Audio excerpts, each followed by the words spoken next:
Hello, Nukenites! This is the Winners League Grand Finals between KT Rolster and SKTelecom T1. Can you hear the thunder and lightning? I actually can because there's a storm outside, but we're starting it off with Action versus S2. Well, sort of starting it off at least. The first set technically has already been played, but S2 kept pausing, and yeah, now we're doing a regame. Very disheartening for a commentator. So I'll be doing a lot of reiterating, which is always fun, but this is going to be on Bloody Ridge, 2-player map. Except, down at the 8 o'clock position in purple is Action. So it means up at the 2 o'clock position in red, I think. Yes, red is S2. So alright, as I said, the first set has already been played, but S2 kept pausing. I think he was having technical issues, either with his monitor or his mouse or something like that. Unfortunately, I can't really look it up because that would ruin the entire series for me. So I can't really tell you what happened, but hopefully someone in the comment section will know. My subscribers seem to be pretty plugged in to these things anyway. They got the info. So hopefully someone posts it, what actually happened. But I'm guessing a mouse malfunction or something like that. Effort ran in there, Effort installed his mouse, did a little snicker like, and then ran off. And S2 was like, Effort, shaking his tiny fist. But Hoja, as you can see there, Hoja praying for Action. And I actually expected a ZVZ, as you see the 9 pull coming up. 9 pull, very aggressive build from Action, and the Overlord morphing on the other side for S2. But yeah, I expected a ZVZ because Bloody Ridge is a Zerg-friendly map. It's not, like, heavily Zerg-favored or anything. As you can see, Grandpa UUV looking on. Horrible hair dye, man. Makes you look like an anime character. But, as I said, Bloody Ridge is a Zerg-friendly map, but not super Zerg-friendly. Yeah, whatever. But S2, I'd say, was a good choice. Better than Hyuk, because Hyuk's ZVZ, as of late, has not really been that great. I mean, he's had loss after loss after loss. Although, if you look at the overall stats for both of the players, S2 and Hyuk, they're probably pretty similar. But, yeah, I think my subscribers, my older subscribers, will remember that I used to put up like a little box with stats in them before a game. I would like post a little box, write the player stats in those. But yeah, I stopped doing that because I realized that the overall stats don't really factor into the games that much. It's all about recent games, map statistics, and metagame shifts, stuff like that. Yeah, the overall stats just really don't mean that much. So that is why I stopped doing that. And Action pushing his way to the natural expansion, which is coming up for S2. S2 is going for a hatchery, and it looks like Action is not. So Action is going to have to play very aggressive, push all of his Zerglings toward that natural, see if he can focus this down. It's going to be difficult because S2 is already pumping Zerglings. But the advantage that Action is going to have, even though he's not putting down his second base, is he's going to have an earlier lair, much earlier lair, because I didn't see the lair coming up for S2 on the other side. But Action still running around with the Zerglings, still not really committing because S2 is continuously pumping Zerglings as well. It's going to be almost impossible for Action to push through, I think, as long as S2 continues to pump. But it looks like Action, yeah, it looks like Action is retreating for the time being. Running back, he has his lair going, so he's going to be okay for the time being, I think. But, alright, Action is a pretty good choice for KT as well. I was saying that S2 is a good choice, but Action is a good choice as well, because he has better ZVZ than Hoja, who was just praying for him earlier. Even though I kind of thought they'd send Hoja out first, because they always send him in finals for some reason. But yeah, Action is the better choice. He's not playing as well on KT as he did on Eastro. He was a beast on Eastro, but he's still a very good player. So it was a very conservative choice from both teams to send these two guys out first. They both have kind of a mindset in finals for saving their best players for last. So I think that's going to happen here anyway. Action making a little Zergling arc at his main, just prepared for a big Zergling attack, because the danger for Action now, oh man, Zerglings pouring down, but the danger for Action is now S2 has 2 hatcheries to pump Zerglings with, so eventually he's going to be able to overwhelm Action with Zerglings. So Action, luckily he's going for his Spire. He will have Mulus out to defend himself in a bit, but he's going to have to keep pumping Zerglings too to fend back S2. Here comes S2. If S2 can focus in on one Zergling, maybe get rid of one in the arc and then run through with the rest, he might be able to get the surround, pushing his luck, but Action I think has enough. Yeah, Action gets the defense, defends his main. But yeah, S2 continuously throwing down. Oh, I saw an evolution chamber for S2. So S2 is actually going to go for a defensive spore-based build, which is odd because he went for his lair. Obviously, I saw his lair morphing. Action. Looks like he does have his Action Zerglings fending his main yet again. S2, I don't think S2 is going to keep. Oh, yeah, S2 is actually retreating. I saw his Zerglings running back. Yeah, he's retreating with most of his Zerglings. I think keeping some Zerglings there to try to do a run-by, snipe some drones if he can. But the Mutalists out are ready for action, and S2 is not going for Mutas. Instead of Mutas, he's going for Spore Colonies, probably a few at each base. With this type of defensive build in ZVZ, you usually see about 3 Spore Colonies at each base eventually. But I see 2 at the natural, and I saw 1 Creep Colony inside the main earlier. To get the Spore Colonies on. Yeah, 1 Spore Colony morphing inside of the main. So Action, it's going to be a while before he can do anything even remotely resembling harassment of any kind.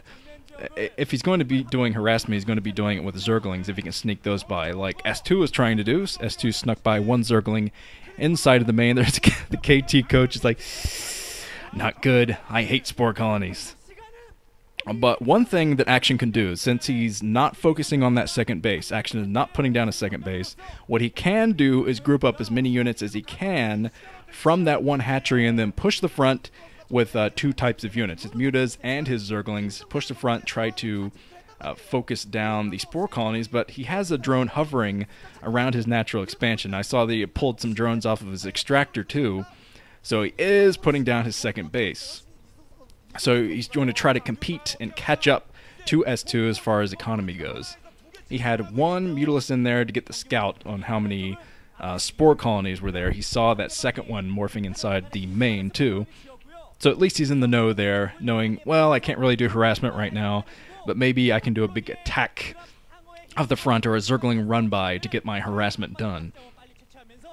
But the problem for S2 is obviously he's not going to be able to do much right now either, unless he sneaks by with 2 Zerglings or something, because even if he goes out with Zerglings, yeah, there are Mutalists here to fight back Zergling attacks, so he's going to have to stay by his Spore Colonies, and it looks like that's exactly what he's doing.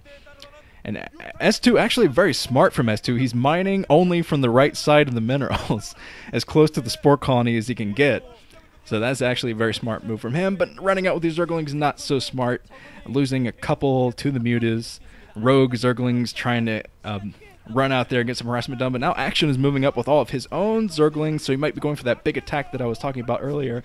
Might be doing, because there's no sunken colonies at all. All he's going to have to deal with are these spores. If he can focus on these spores and get in there with those Mutas. KT bench going crazy there, waiting for the Zerglings to run by, but S2 is pumping Zerglings from all of his hatcheries, continuously pumping those, so I don't think the ground army is going to be that big of a threat to him, but still he has these Mutas in, getting the damage done.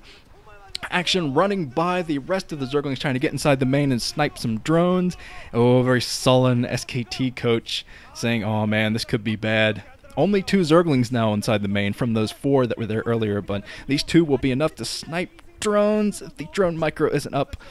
But S2 keeping up very good drone micro there, I saw. Of course, little victories like this for Action are exactly what he needs to get back into competing economically with S2. Of course, he ran by there, didn't get a lot of drone snipes. I don't know if he got any drone snipes, but he made those drones run back and forth between the minerals instead of mining them. And it's little victories like that, if he can continue them, that are going to get him back into this game, starting off from the economic disadvantage that he had. But he already has his second bit. Oh, the Scourge landing on the Overlord. What did I ever do to you, man? So S2 is actually going to try to supply cap Action, saying, okay, I don't have any Mutalisks yet, but I don't want you to have any more either, buddy. So building a third Spore Colony inside the natural expansion, still playing very defensive. But yeah, supply capping Action like that is actually a smart move, because the big advantage for Action is how many Mutalisks he has out, obviously. But the Spire is up for S2, and this is going to help him get back even with Action in terms of how many Mutalisks are out.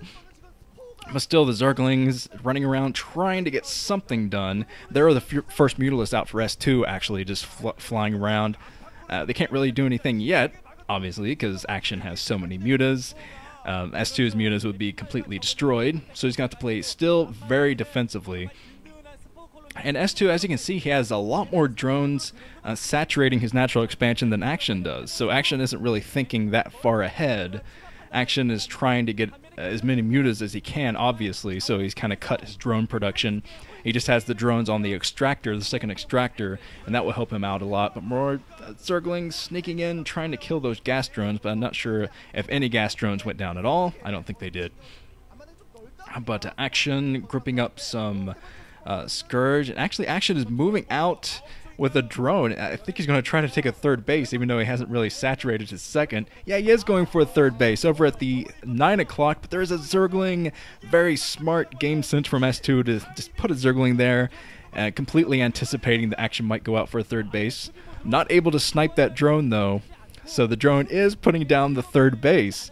But still, as I said, the second base for Action is not saturated at all. All he has are drones on mining gas. So this is pretty risky from Action, because obviously S2 saw that. S2 has a healthier economy, and he's still pumping mutas, but Action has decided to drone up a bit and to jumpstart his economy. But as I said, it's very risky. I mean, S2 could just group up mutas, keep pumping mutas, and just go in with mutas at the front, and obviously there are no Spore Colonies or anything standing in his way. So S2, I'd say, he's probably going to go for that, actually, because I don't see a reason that he would put down his third base. Although he's moving out with the drone, at this 3 o'clock base, so he is going to put down his own third base.